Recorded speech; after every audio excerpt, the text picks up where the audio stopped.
Hello guys, welcome to Tacit Classes English with Monica. A Legend of the Northland written by Phoebe Carey. आज हम इस poem को पढ़ेंगे। ये poem जो है बैलेड फॉर्म में है। बैलेड क्या होता है? बैलेड एक ऐसी पोएम होती है जिसमें हम कहानी सुनते हैं। इसके अंदर कहानी सुनाई जाती है, छोटे छोटे स्टेंजाज में कहानी होती है। और कैसी कहानी? जो किसी भी फोक एरिया में पूरी तरीके से प्रचलित हो, बच्चा बच्चा जानता हो, जनरेशन टू जनरेशन वो स्टोरी सुनाई जाती है। तो इस पोएम के अंदर भी हम एक ऐसी ही स्टोरी पढ़ेंगे। ठीक है, तो चलिए शुरू करते हैं। लाइन वाइज लाइन हिंदी में इसका एक्सप्लेनेशन, उसके बाद देखेंगे कि इसमें कौन सी पोइटिक डिवाइसेस यूज़ हुई हैं, उसके बाद हम देखेंगे कि इस पोएम की राइम स्कीम क्या है। ठीक है, चलिए। Away, away in the northland, where the hours of the day are few, and the nights are so long in winter that they cannot sleep them through. ये जिस जगह की कहानी बताई जा रही है वो कौन सी जगह है? नॉर्थलैंड में। नॉर्थलैंड की कहानी है और वो बहुत बहुत दूर है। इतना दूर है कि वहाँ पर जो दिन है वो तो बहुत छोटे होते हैं, दिन के घंटे बहुत कम हैं। और रातें कैसी होती हैं? रातें बहुत लंबी और ठंडी। ठंडी किस लिए? क्योंकि नॉर्थलैंड है और वहाँ पर बर्फ़ पड़ती है, तो वहाँ पर बहुत सर्दी होती है। ठीक है, तो बहुत लंबी रातें हैं। और ये जो रातें इतनी लंबी होती हैं कि लोग बाग जो है सोकर इन रातों को काट नहीं सकते, मतलब वो सोते सोते थक जाते हैं। लंबी लंबी रातें हमारे यहाँ भी होता है ना, सर्दियों में क्या हो जाता है, दिन छोटे और रातें लंबी। लेकिन ये नॉर्थलैंड है, यहाँ पर तो बहुत ही ज़्यादा लंबी रात होती है। ठीक है, आगे क्या बताते हैं वो? Where they harness the swift reindeer to the sledge when it snows and the children look like bears cub in their funny furry clothes. अब आगे वो बता रहे हैं कि वहाँ पर जब बर्फ़ पड़ती है तो लोग क्या करते हैं, अपनी जो स्लज होती हैं, स्लज क्या होता है? जो बर्फ़ में चलने वाली गाड़ियाँ होती हैं, है ना, तो उन गाड़ियों को चलाने के लिए क्या करते हैं, रेनडियर, बर्फ़ के जो जानवर होते हैं, रेनडियर कैसे होते हैं? बर्फ़ के हिरन होते हैं जो गाड़ी खींचते हैं बर्फ़ में। ठीक है, तो क्या करते हैं वो लोग, रेनडियर को अपनी गाड़ी में बांध लेते हैं। ठीक है, और क्या करते हैं? And the children look like bears cub, और उनके बच्चे जो हैं, उन लोगों के बच्चे, जहाँ उस एरिया में जो बच्चे रहते हैं, जो पेरेंट्स रहते हैं, उनके बच्चे कैसे लगते हैं? भालू के बच्चे जैसे लगते हैं। क्यों लगते हैं? क्योंकि वो लोग इतने मोटे मोटे कपड़े पहना देते हैं बच्चों को फर के, कि वो जो बच्चे हैं वो भालू जैसे लगने लगते हैं। ठीक है, इसलिए क्या बोला उन्होंने यहाँ पर? इन देयर फनी फरी क्लॉथ, मतलब उनको हंसी आती है देख के, वो बच्चे बिल्कुल भालू के बच्चे जैसे हो जाते हैं, इतने मोटे मोटे और फर वाले कपड़े पहन लेते हैं सर्दी की वजह से। ठीक है, आगे बता रहे हैं वो, they tell them a curious story, I don't believe it's true and yet you may learn a lesson if I tell to you. अब वो आगे बता रहे हैं कि वो अपने वहाँ के लोग, नॉर्थलैंड के जो लोग हैं, वो अपने बच्चों को एक कहानी सुनाते हैं। और वो जो कहानी सुनाते हैं वो कैसी है? बहुत ही अजीब है। क्यूरियस यानी अजीब है। और मुझे तो उस बात पे विश्वास नहीं होता है। ये राइटर हमसे बोल रहे हैं कि मुझे वो जो कहानी सुना रहे हैं उस बात पे मुझे तो बिल्कुल विश्वास नहीं है। ठीक है, and yet you may learn a lesson if I tell to you, लेकिन फिर भी जब मैं तुम्हें वो कहानी सुनाऊंगा या सुनाऊंगी तो क्या होगा, उससे तुम्हें एक सीख मिलेगी। इसलिए वो कहानी अब हमें सुनाएंगे। देखिए क्या स्टोरी है, आप सुनते हैं। Once when the good Saint Peter lived in the world below and walked about it preaching just as he did, you know। अब वो बता रहे हैं कि जब जो संत थे, पीटर सेंट जो थे, वो जब इस पृथ्वी पर रहा करते थे, यानी वो जब जीवित थे, तो क्या करते थे? वो लोगों को प्रीच करते थे, यानी वो घूम घूम कर लोगों को धर्म का उपदेश दिया करते थे। ठीक है, जैसा कि सबको पता ही है, जो प्रीच होते हैं वो क्या करते हैं, सेंट पीटर भी वही काम करते थे कि लोगों पर घूम घूम कर धर्म का उपदेश दिया करते थे।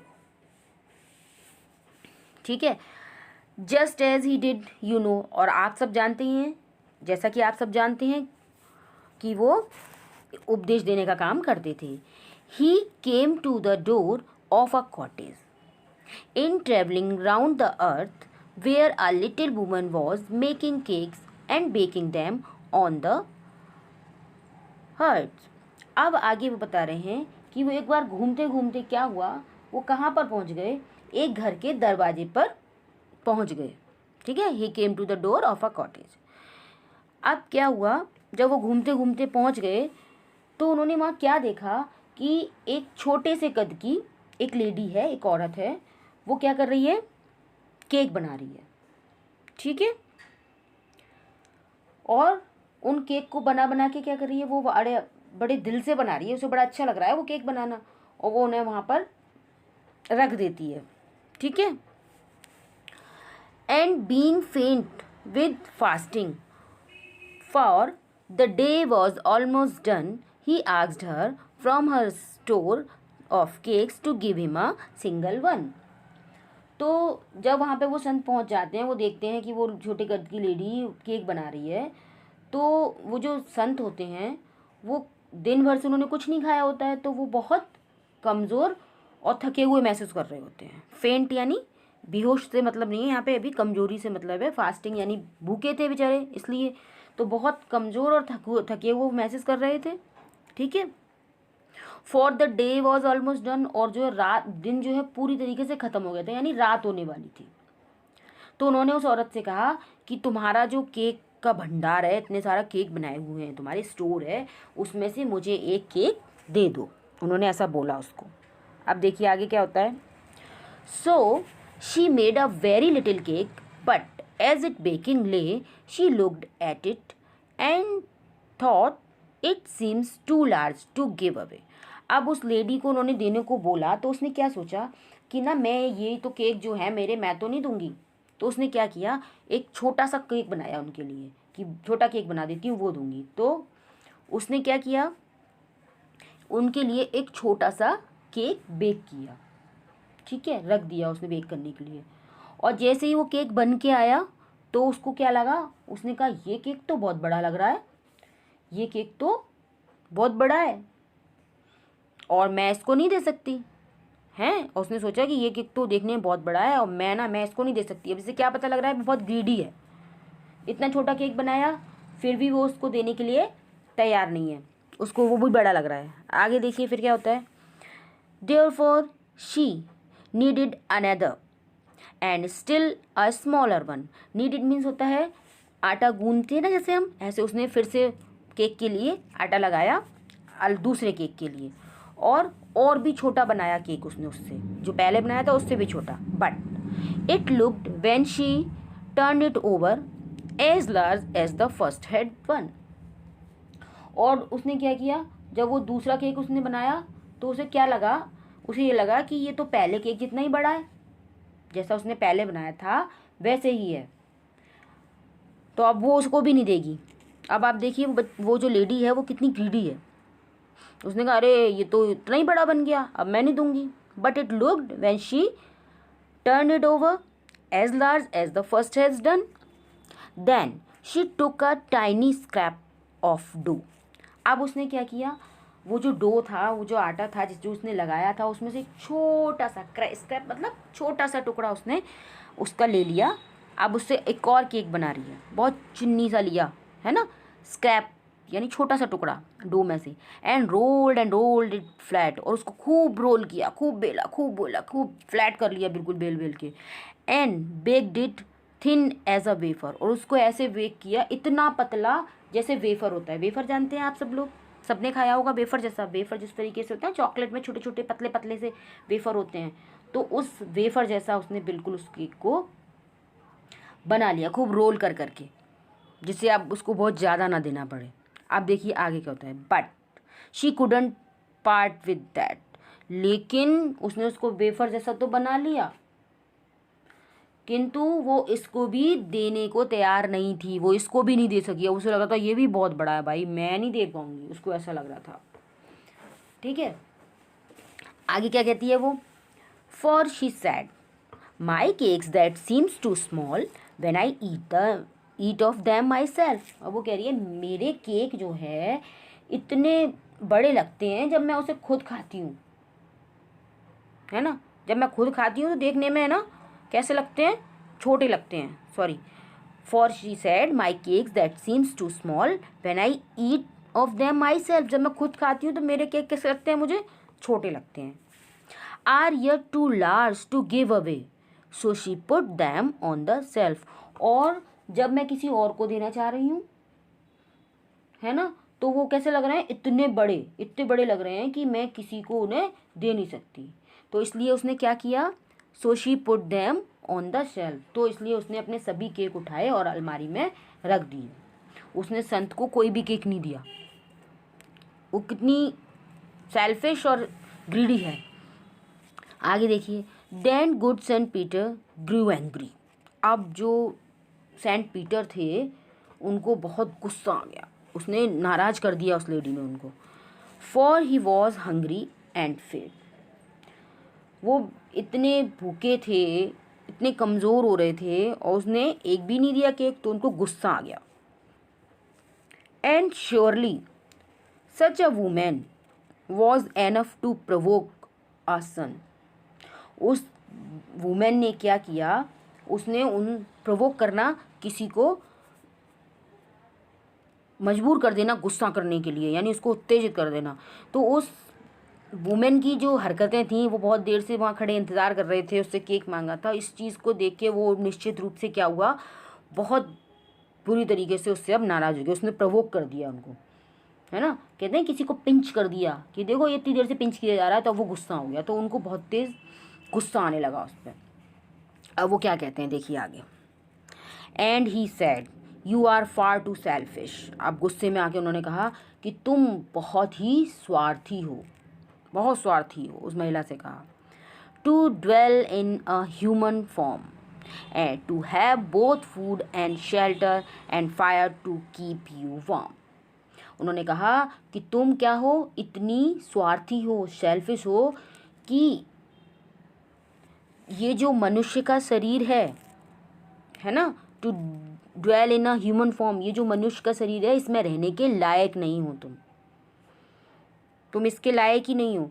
तुम्हें जो इतनी सारी फैसिलिटीज़ मिली हैं, कौन कौन सी फैसिलिटीज़ मिली हैं हमें, देखो उन्होंने बताया कि तुम्हें रहने को घर मिला है, खाना मिला है, अग्नि मिली है गर्म रखने के लिए, लेकिन तुम्हें इन सब की कद्र ही नहीं है। ठीक है, तो तुम क्या हो, तुम इंसान के रूप में रहने के लायक ही नहीं हो, ऐसा बोल दिया। Now you shall build as the word birds do and shall get your scanty food by boring and boring and boring all day in the hard dry wood। अब उन्होंने क्या कह दिया कि तुम बहुत सेल्फिश हो और तुम ये जो मनुष्य का शरीर है इसमें रहने के लायक ही नहीं हो। आज के बाद तुम क्या करोगी, पक्षियों की तरह अपना घर बनाओगी, है ना, पक्षियों की तरह बनाओगी। और तुम दिन भर क्या करोगी, पेड़ों की जो सख्त लकड़ी होगी उसमें बोरिंग एंड बोरिंग, मतलब जैसे वुड पिकर होता है वो क्या करता है, उसमें छेद करता रहता है लकड़ी में रहने के लिए, है ना। तो तुम लकड़ी में क्या करोगी, बोरिंग एंड बोरिंग, छेद बना बनाकर अपना थोड़ा सा भोजन तुम्हें ढूंढना पड़ेगा। इस तरीके का काम करोगी अब तुम। इस तरीके से उन्होंने उसको अब क्या कर दिया, कर्स कर दिया, उसको श्राप दे दिया। ठीक है। Then up she went through the chimney never speak a word. और उनका ऐसा कहना था, उन्होंने कर्ज दिया ना, शाप दे दिया उन्होंने उस लेडी को, तो उन्होंने इतना ही कहा था। तो वो जो लेडी थी वो क्या किया, वो चिमनी में से, अपने घर की चिमनी में से ऊपर उड़ गई बिना कोई एक शब्द कहे, कोई एक शब्द नहीं बोला और ऊपर उड़ गई वो। And out of the top flew a woodpecker. और उस चिमनी की चोटी पे से बाहर निकली, कैसे निकली, जब वो बाहर निकली बाहर तो क्या बनी, एक वुडपेकर बर्ड बन गई। ठीक है, हिंदी में उसको बोलते हैं कटफोड़ पक्षी बन गई वो। For she was change to a bird, मतलब वो एक पक्षी के रूप में बदल के उस चिमनी से बाहर आई। करेक्ट, आया समझ में, क्लियर।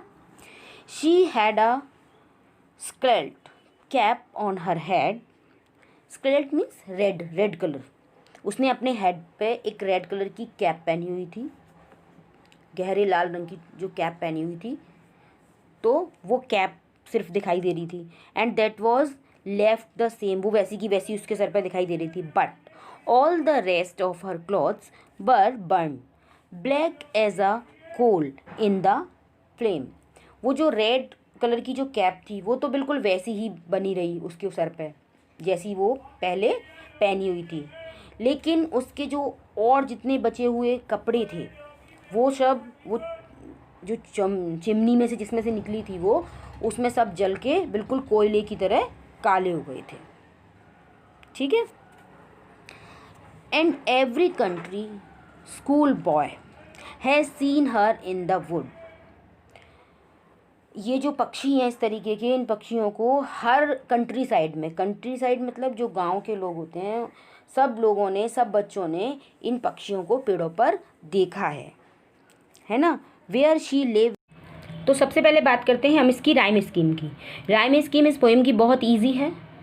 पूरी पोएम में ABCB राइम स्कीम यूज़ हुई है। तो पहला स्टेंजा की देख लेते हैं, बाकी आप बहुत होशियार बच्चे हैं, सब समझ ही जाएंगे। देखिए, Northland, few, winter, throw, end of the line. आप वर्ड्स देखिए, नॉर्थलैंड A हो गया, फ्यू B हो गया, विंटर C हो गया, फ्यू जैसा थ्रू B है तो B हो गया। तो ABCB यही सेम राइम स्कीम पूरी पोएम में यूज़ हुई है। अब बात करते हैं फिगर ऑफ स्पीच की। अवे अवे, यहाँ पर है रेपिटेशन। रेपिटेशन कहाँ होता है, जब सेम वर्ड स्टेंजाज में सेम वर्ड्स एक के बाद एक बार बार यूज़ हो रहे हैं, रेपिटेशन है। ठीक है। एंजेबमेंट, पोएटिक डिवाइस कहाँ होती है, जब किसी स्टेंजा में क्या होता है कि running lines from one two next without using any kind of punctuation mark. अब फर्स्ट लाइन में और थर्ड लाइन में देखिए, फर्स्ट लाइन यहाँ से यहाँ तक आ रही है और थर्ड यहाँ से यहाँ तक आ रही है, इसमें बीच में कोई भी पंक्चुएशन मार्क यूज़ नहीं हुआ है, तो यहाँ पर पोएटिक डिवाइस हुई आपकी एंजेबमेंट। ठीक है। अब बात करते हैं हम एलिट्रेशन की। एलिट्रेशन इस पोएम में बहुत जगह यूज़ हुआ है। अब एलिट्रेशन होता क्या है, पहले ये समझा दूँ आपको। The repetition of a consonant sound, बच्चों ध्यान से सुनना, मैं क्या कह रही हूँ, consonant sound. The repetition of a consonant sound in close connection, यानी पास यूज़ हुआ है कॉन्सोनेंट साउंड का, तो वहाँ पर एलिट्रेशन है। दैट डे, एलिट्रेशन है। द स्लेज, स्नो, स एलिट्रेशन। लुक लाइक, ल alliteration. They them, the alliteration. Yet, you, य, लर्न, लेसन, ल, ये एलिट्रेशन। ये सब यहाँ पर एग्जाम्पल है एलिट्रेशन की। इस पोएम में एलिट्रेशन बहुत यूज़ हुआ है, आगे भी आपको बहुत जगह एलिट्रेशन देखने को मिलेगा। अब एक और पोएटिक डिवाइस है यहाँ पर, वो है सिमली। लुक लाइक्स बियर कब्स, वो बच्चे कैसे लग रहे थे, बियर कप जैसे लग रहे थे, तो यहाँ कंपैरिजन किया बियर कप से बच्चों का, और वर्ड क्या यूज़ किया, लाइक। तो जहाँ पर लाइक और एज वर्ड यूज़ किए जाते हैं कंपैरिजन में, वहाँ पर क्या होता है, वहाँ पर सिमली होता है। ठीक है। तो लुक लाइक में क्या है, सिमली है। ठीक।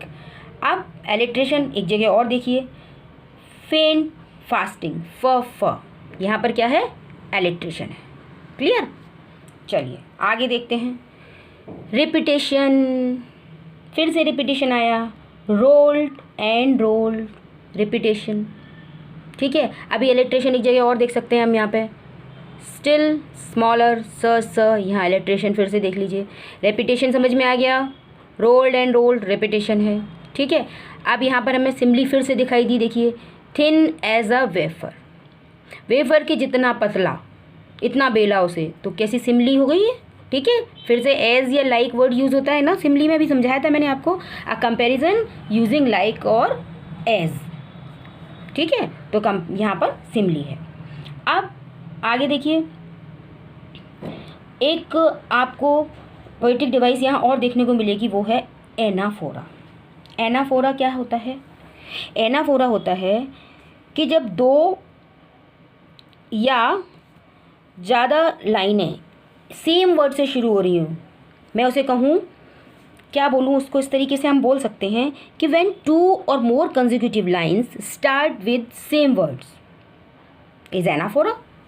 तो देखिए यहाँ पर हम सबसे पहले देख लेते हैं स्टेंजास में एंड एंड, स्टेंजा 9 में एंड एंड दोनों लाइन एंड से शुरू हो रही हैं, और यहाँ पर to dwell, to have, to से शुरू हो रही है। स्टेंजा 12 में भी यही हो रहा है। ठीक है, तो यहाँ पर दोनों ही स्टेंजा में हमें क्या देखने को मिलता है? एनाफोरा देखने को मिलता है। अब यहाँ पे फिर से एलिट्रेशन है, देखिए गुड, ग्रू, जी, तो यहाँ पर मतलब ग, तो एलिट्रेशन है, यहाँ पर सेम साउंड है तो एलिट्रेशन। ठीक है, रिपीटेशन फिर से आ गया, boring and boring and boring, फिर से रिपीटेशन यहाँ पर हमें देखने को मिलता है। ठीक है, अब हम बात करते हैं अगले स्टेंजाज में।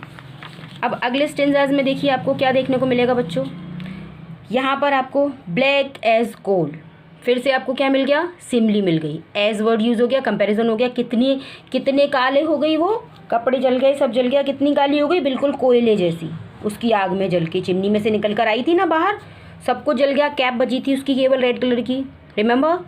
ओके, आप देखिए boring and boring, repetition. Okay, तो इस पोइम से बच्चों हमें क्या सीख मिलती है? हमें ये सीख मिलती है कि हम एक इंसान है ना, तो इंसान को ग्रीडी नहीं होना चाहिए। आप इंसान हैं, आप अपना पेट तो भरे ही भरें, साथ में किसी मदद अगर किसी की करनी पड़ जाए तो हमें उसकी मदद करनी चाहिए।